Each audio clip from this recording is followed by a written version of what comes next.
morning. Welcome. We're so glad you're here. Thank you for joining us as we continue our exploration of wisdom with the wisdom of dying, notes from a death doula. I am very excited for this message.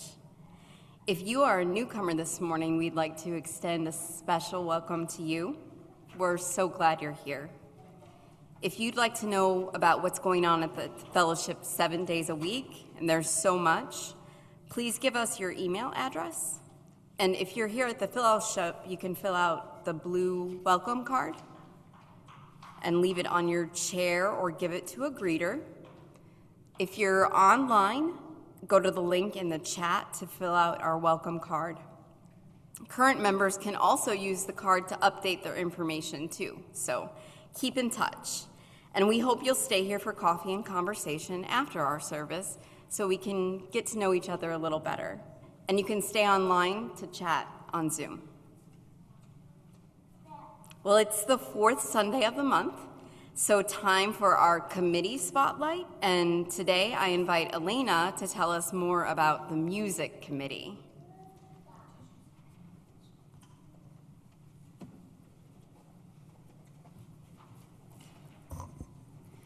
How can I keep from singing? Good morning, friends. I definitely am all things music here, as are many people. So I'm going to talk with you about our Sunday service musicians, the music, and because there's two main components to the music committee: the Sunday service musicians and the people that coordinate that, and then I'm also going to talk about cuff choir. So obviously today our good friend Bob Swenson is our musician. And so how do we have musicians set up Sunday to Sunday to Sunday throughout the calendar year? On the music committee, there are several folks that what we do is we take the calendar year, January through December, and there's about 5 of us, and I have 3 months. I have November, December, and February. And in those months, my responsibility is to connect with musicians, members who are musicians, and also guest musicians in the community that will provide music on a specific Sunday in that month. We give them the theme for that specific month, and if there's an even more specific theme on that day, we give them the guidelines. That helps them to choose songs appropriate to what's going to be talked about on that Sunday. And those people on that committee are Joyce Shepard, Candy Davis, myself, Carrie Vine, Glenn McLaren. Anybody else, Joyce? I think that kind of covers it. And if I have forgotten someone, I apologize. Now, I'm going to talk about Zoom Vespers. Janet Harris is the whiz that takes care of coordinating the musicians on Wednesday evening Vespers. That is all virtual. And I am a music, once a month I will sing a song, and I'll also sing Filled with Loving Kindness. And Joyce, she does double duty when she does Zoom Vespers. She facilitates the 30 minutes of that, and she also sings a song. Candy is often a musician, so is Bob.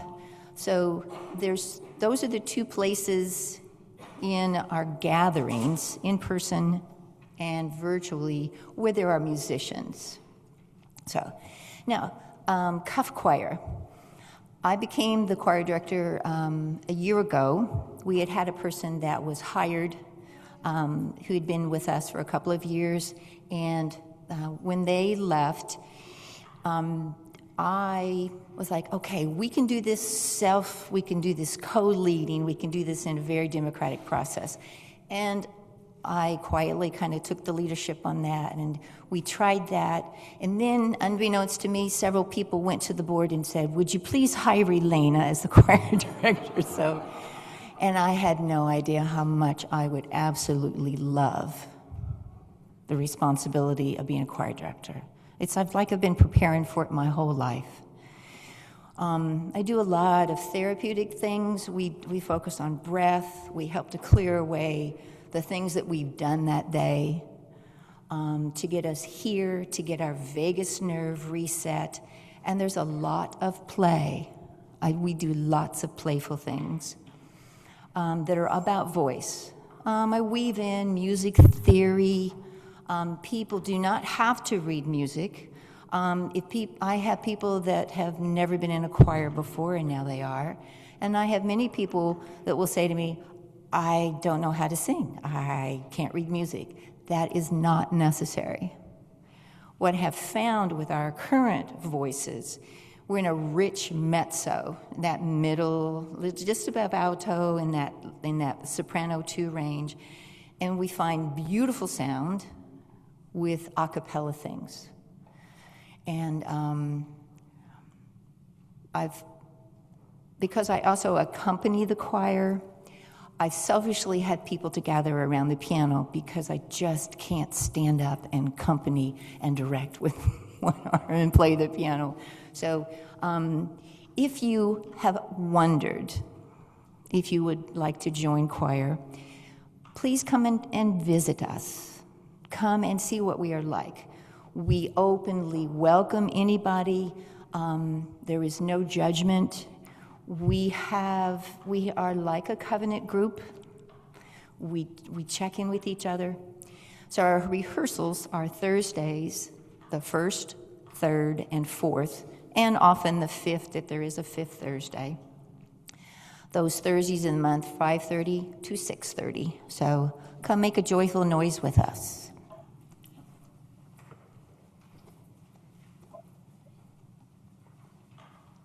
Thanks so much. Music is such an important part of our fellowship, and we enjoy it so much. Now we have announcements before the service starts. If you want to submit an announcement to be read, please write it on a slip of paper.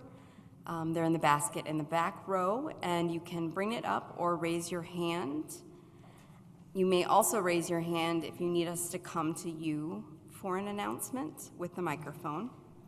If you're on Zoom, you can put it in the chat box at this time, and there's announcements on the back of your printed order of service, so we try not to repeat those verbally. The same announcements are in the email that go out every Sunday morning, and more that don't fit on the sheet. The Sunday service team wants everyone to be aware that our services are recorded on Zoom, paused for sorrows and joys, and then uploaded to Cuff YouTube channel. Just wanted to make sure of that. Are there any announcements on Zoom?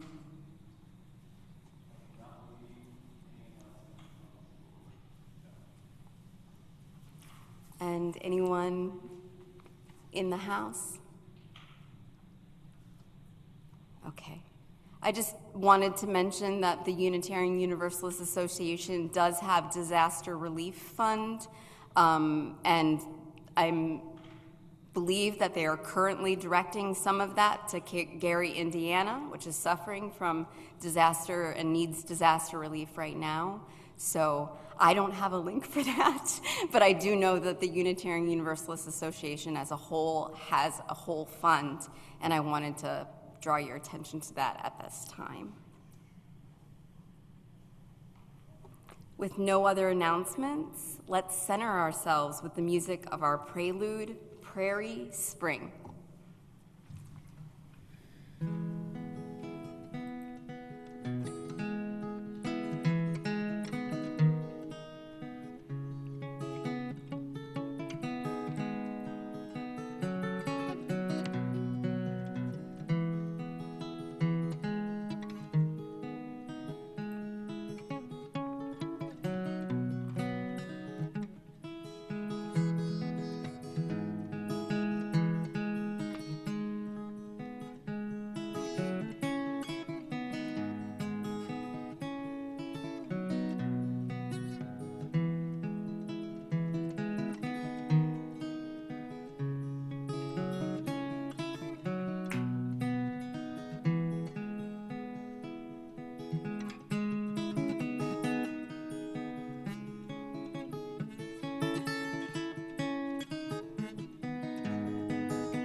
Welcome to the Carbondale Unitarian Fellowship.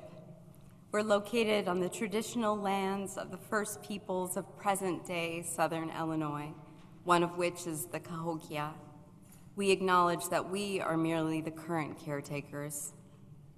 The Fellowship is a member congregation of the Unitarian Universalist Association, sharing the good news of Unitarian Universalism with folks throughout the region. Our good news is a message of love, freedom, reason, respect, and justice as the basis for religious community. I'm Jen Salamoni.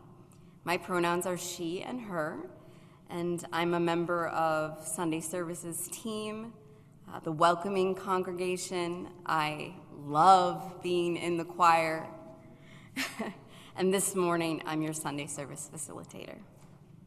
We are a congregation of open minds and hearts, all ages, all colors, all genders, all abilities, all kinds of wealth, and all kinds of love. Now, I invite those of us who are online to select gallery view so we can wave at each other, connecting our congregation over space.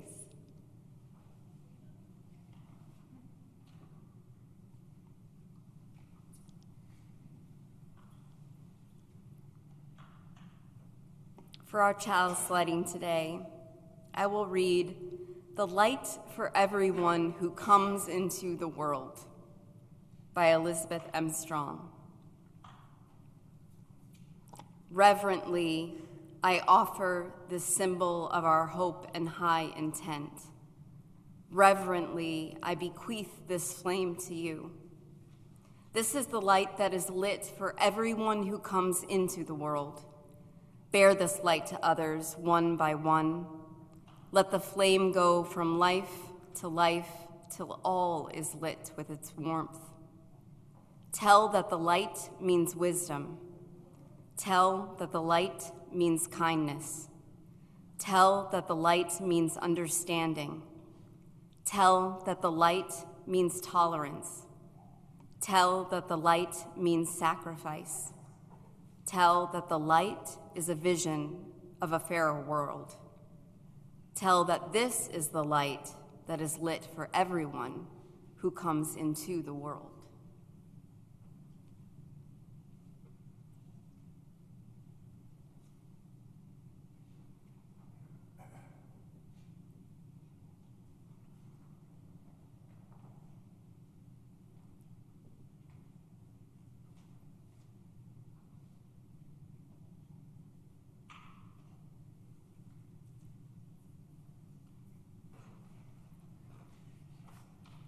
Coming into the world isn't always smooth.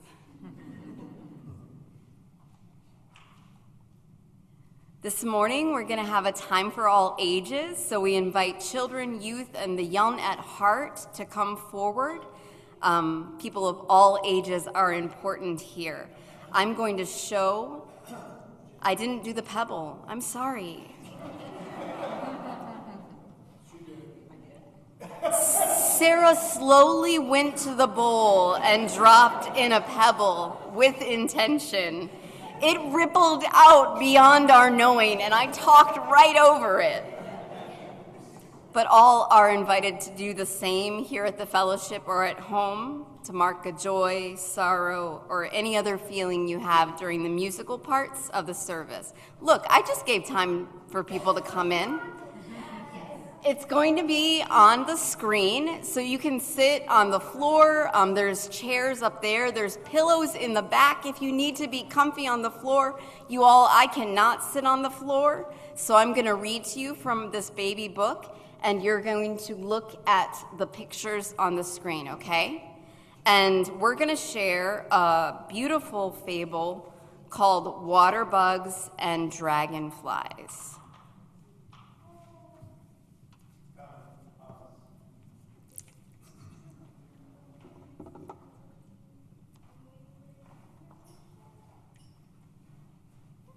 And is this, sorry, so many switching. Is it on? Oh, that's on, sorry. Sorry, hello. This book is by Doris Stickney, and the really pretty paintings are by Gloria Ortiz Hernandez. Down below the surface of a quiet pond lived a little colony of water bugs. They were a happy colony, living far away from the sun. For many months, they were very busy scurrying over the soft mud on the bottom of the pond. They did notice that every once in a while, one of their colonies seemed to lose interest in going about with its friends. Clinging to the stem of a pond lily, it gradually moved out of sight and was seen no more. "Look," said one of the water bugs to another. "One of our colony is climbing up the lily stalk. Where do you suppose she is going?" Up, up, up she went slowly. Even as they watched, the water bug disappeared from sight. Her friends waited and waited, but she didn't return. "That's funny," said one water bug to another. "Wasn't she happy here?" asked a second water bug. "Where do you suppose she went?" wondered a third. No one had an answer. They were greatly puzzled. Finally, one of the water bugs, a leader in the colony, gathered his friends together. "I have an idea. The next one of us who climbs up the lily stalk must promise to come back and tell us where he or she went and why." "We promise," they said solemnly.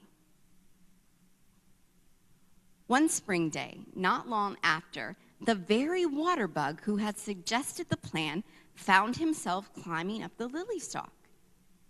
Up, up, up he went.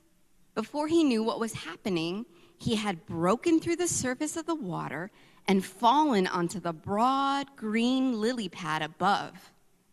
Weary from his journey, he slept. When he awoke, he looked about with surprise. He couldn't believe what he saw. A startling change had come to his old body. His movement revealed 4 silver wings and a long tail.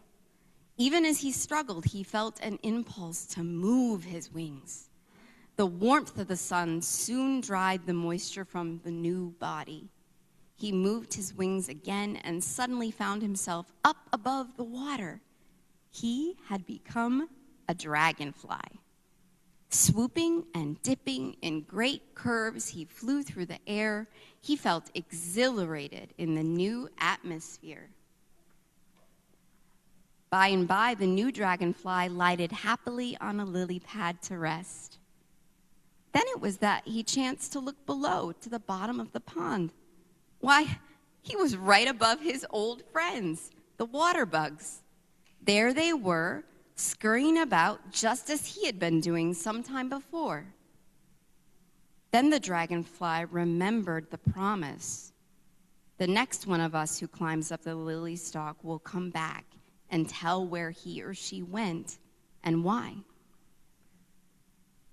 Without thinking, the dragonfly darted down. Suddenly, he hit the surface of the water and bounced away. Now that he was a dragonfly, he could no longer go into the water. "I can't return," he said in dismay. "I tried, but I can't keep my promise. Even if I could go back, not one of the water bugs would know me in my new body. I guess I'll just have to wait until they become dragonflies too. Then they'll understand what happened to me and where I went." And the dragonfly winged off happily into its wonderful new world of sun and air. What did you all think of that? Yeah, it's Why do you think a person would tell a story like that?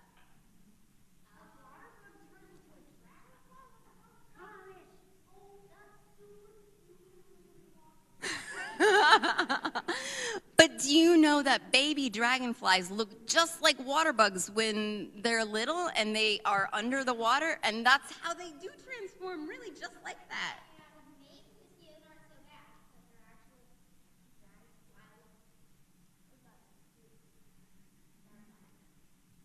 Well, I think it's pretty neat that sometimes people see things happen in nature and they write stories like that.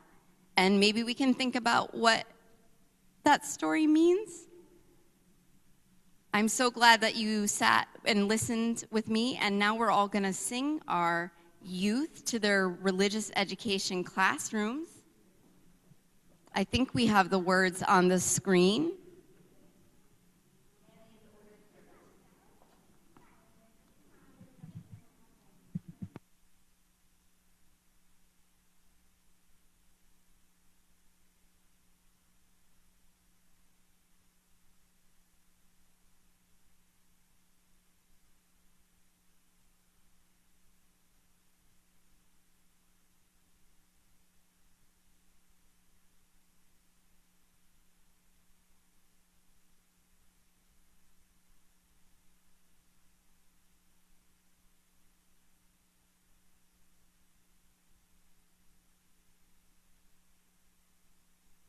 Now, for this is the time of service that we share sorrows and joys in fellowship.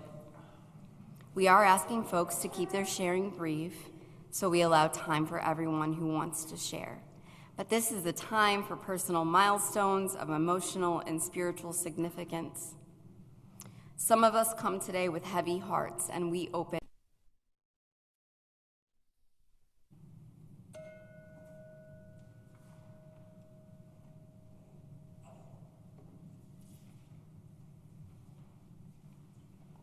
In our fellowship, we share so many things: time, efforts, talents, spirit, and money. We share with this fellowship and for the needs of the fellowship, but we also share with our greater community beyond these walls. You may contribute to the fellowship or to our social action offering recipient for August, this able vet.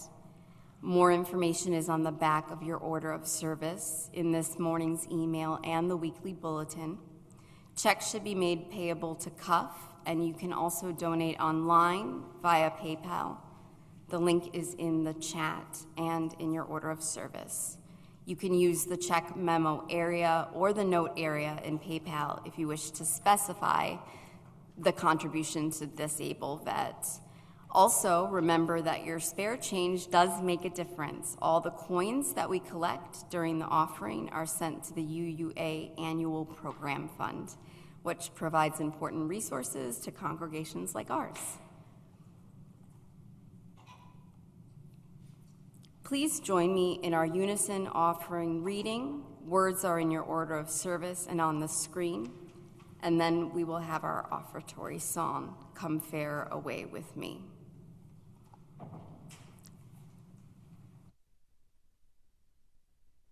How many gifts we have to offer. We give to remember that we are a part of something bigger than ourselves. We give because we believe in the possibilities of this community. We give with the faith that together we have enough.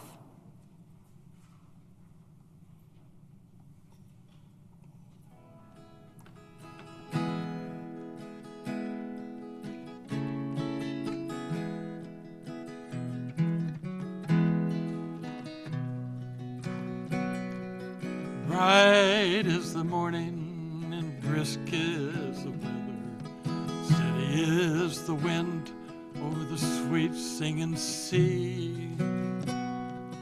Proudly the tall ship rides in the harbor. Come far away with me. Marnie, come far away. Come fare away with me. There's an island of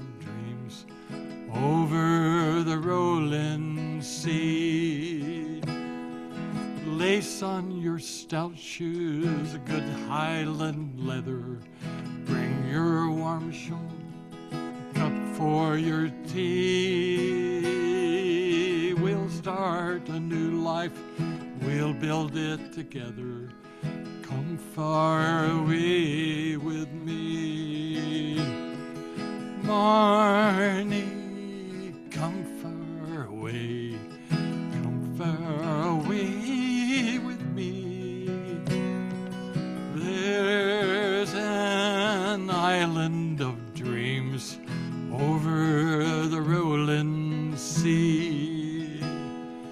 Leave your belongings, for things do but bind us. Hemmed in the life here, it won't do for me. Fretting and troubles, we leave them behind us. There's a land that's free. Sails at the ready, she's bound for Newfoundland. Hasten, my darling, do not delay. Trees tall and green there and fish by the millions. Come fare away with me, Marnie. Come fare away, come fare away with me. There's an island of dreams over the rolling sea.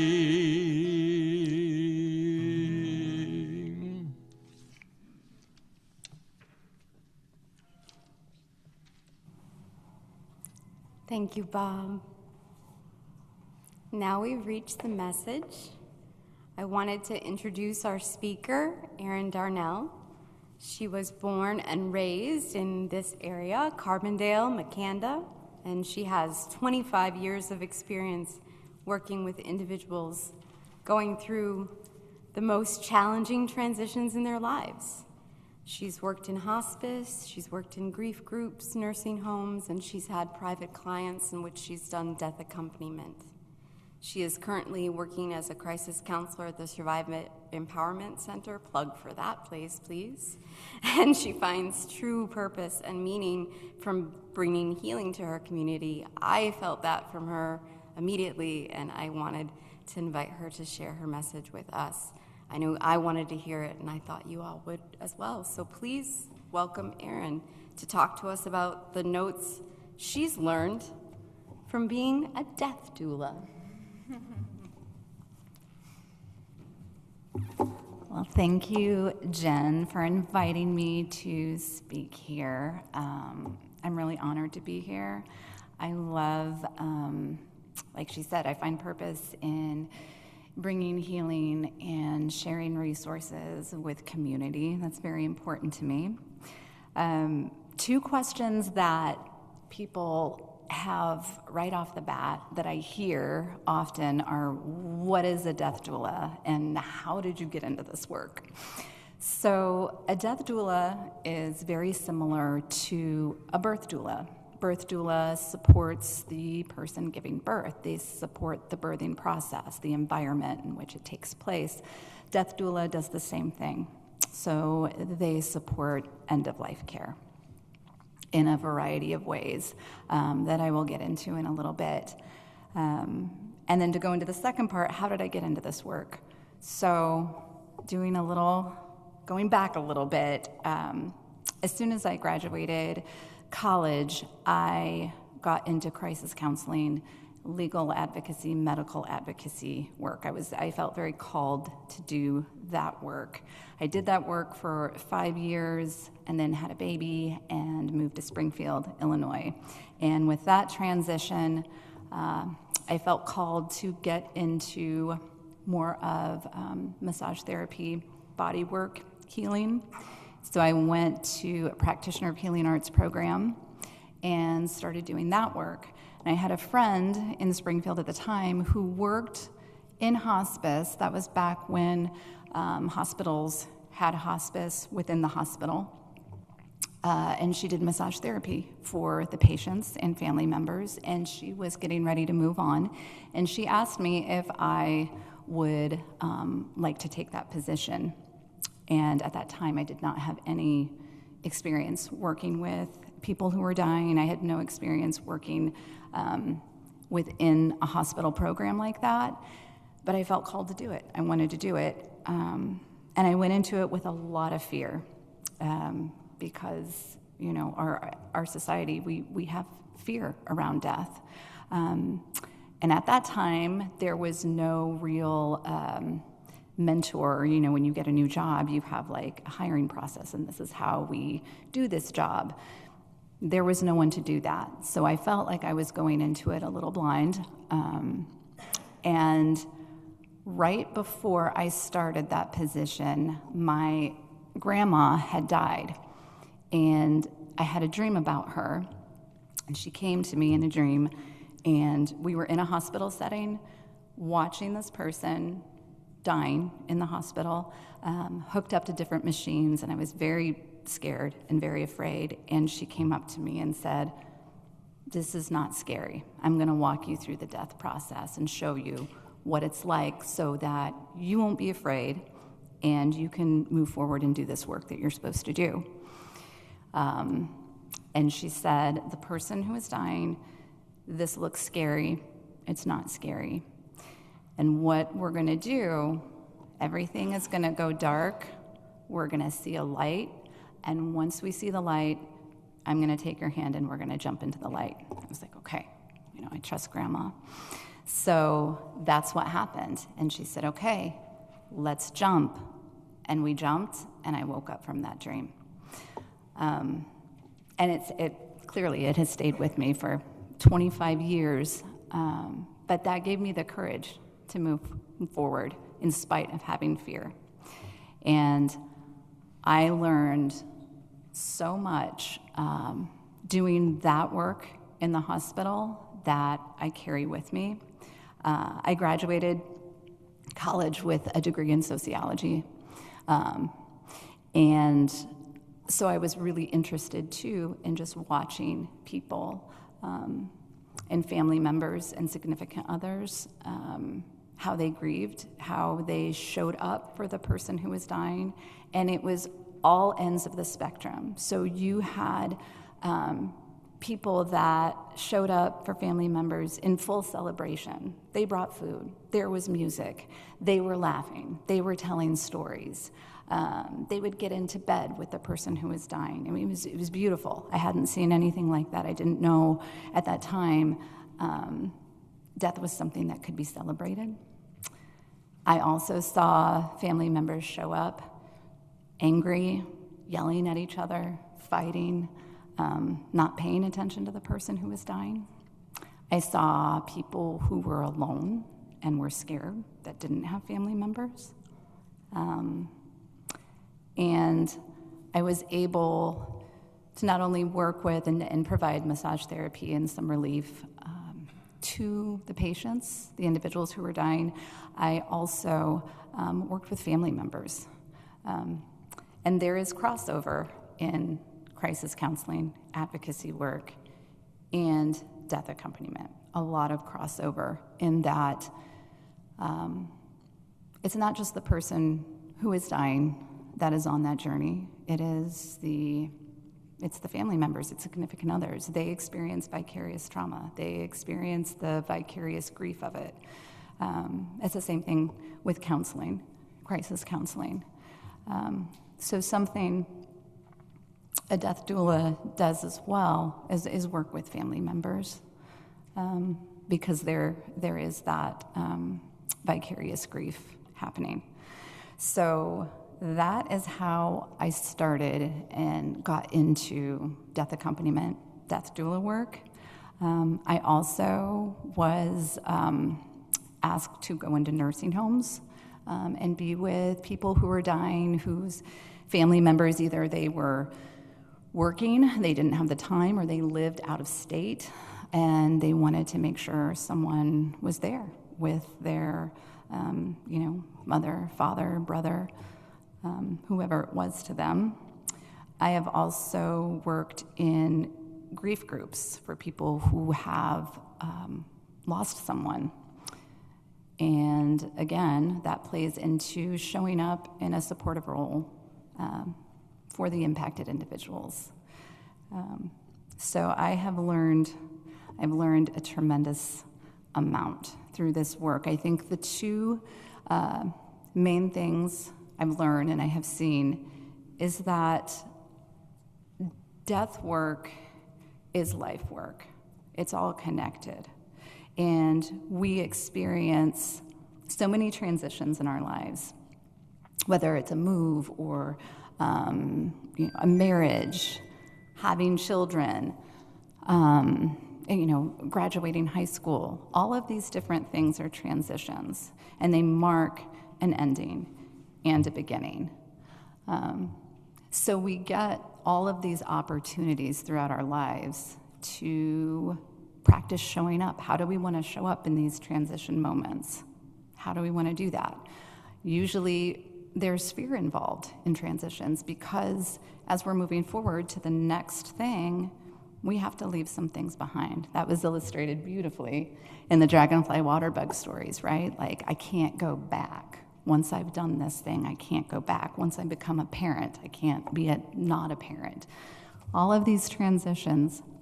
And what I have found that really enriches the transitions, maybe helps the transitions move smoother, is how much support you have. Does your community show up for you? Do you have a say in how you're going to navigate it? Do you have the autonomy? What options do you have? What resources do you have access to? Those things make a really big difference in transitions. It's the same thing with death. What resources do you have? What support do you have? I am also going to share a story of a woman that I worked with over the course of 3 years. She was diagnosed with late-stage pancreatic cancer, and I was doing body work with her prior to this diagnosis, and she wanted to continue doing body work. That's how this started.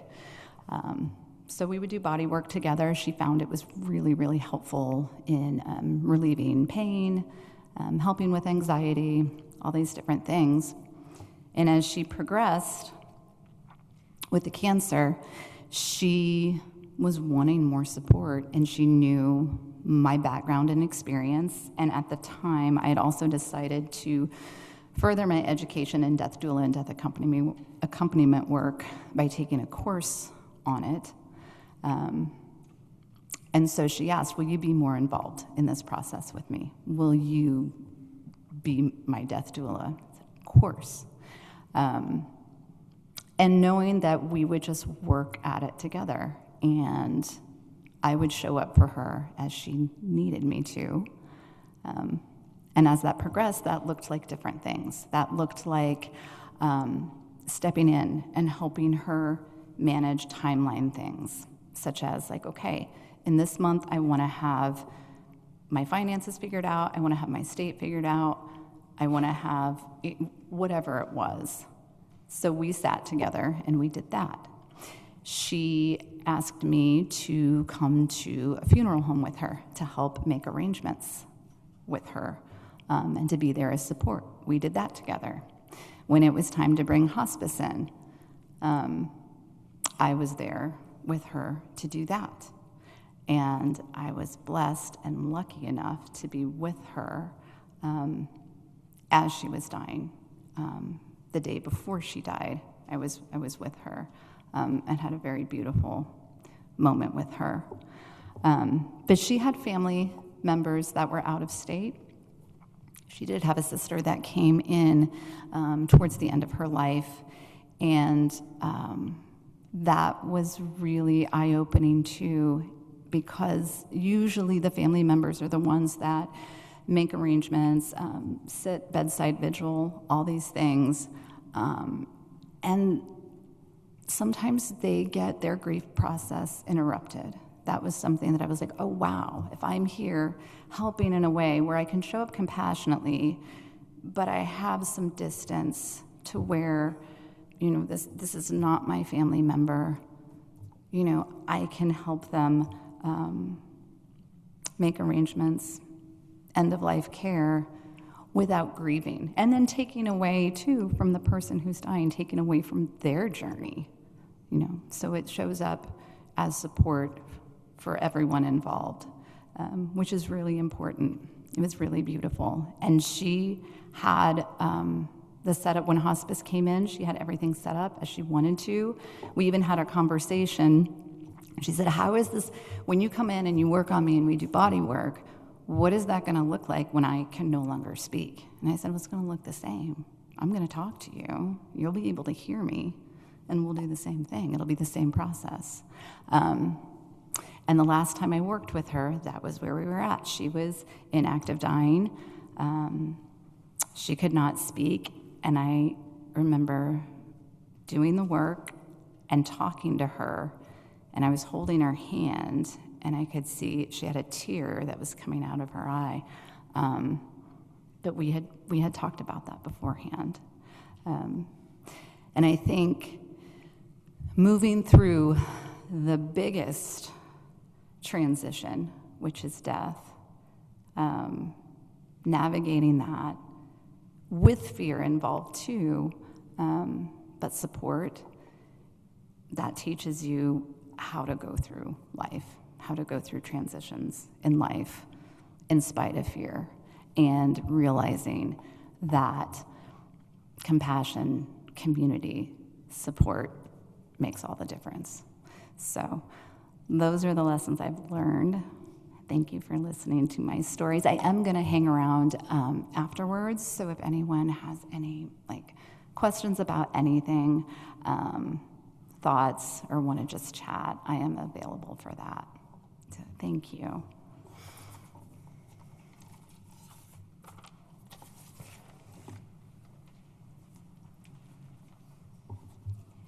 We're going to take that in and sing our hymn, We Laugh, We Cry, all the way through. This is our UU hymn about community and the answers that we find here for life and death.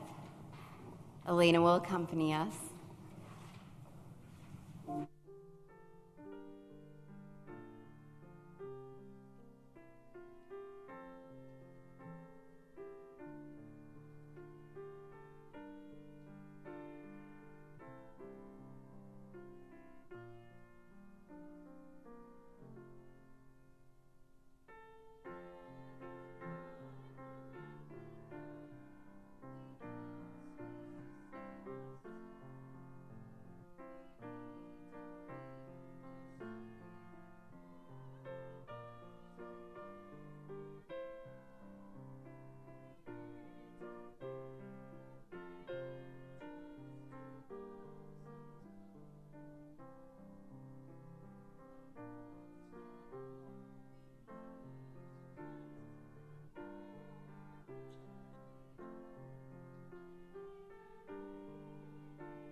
Thank you for bringing your questions here. I would like to thank everyone who made this service possible, which includes everyone here and on Zoom. Thank you to Erin so much for her message.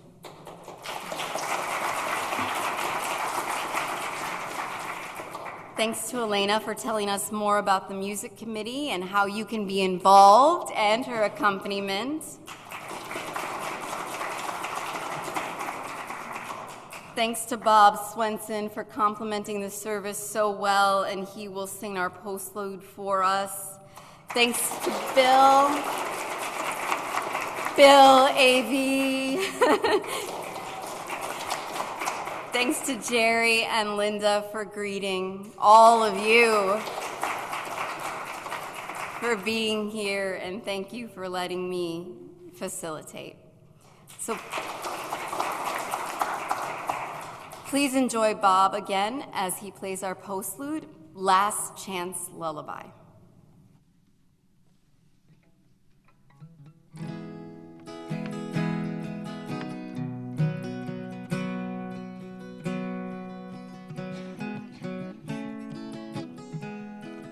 Long may these mountains so silently stand. Long may they shelter the green, peaceful land. Long may the hemlock grow stately and strong. Long may our children adore them. Tula-roo, tula-ra. Sing for the earth, sing for the sky, sing for tomorrow, but sing it tonight. Sing last chance lullaby. Long may the rivers run wild and run free. Long may they carry our dreams to the sea. Long may the sycamores sing with the breeze. Long may our children adore them. Tula-roo, tula-ra.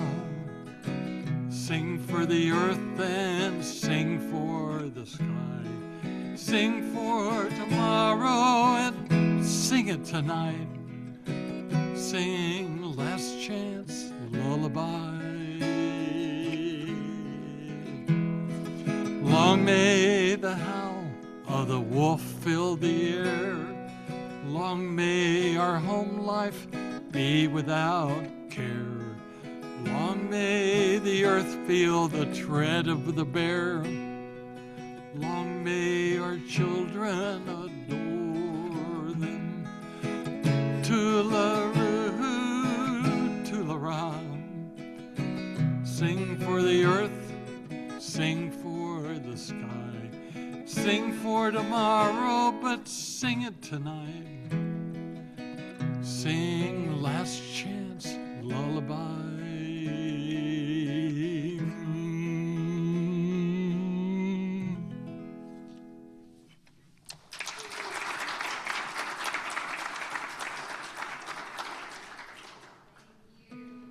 Take a quick moment before the benediction to ask people to please put hymnals back on the chair when you're leaving, and take any cups, papers, stuff like that with you. We appreciate it.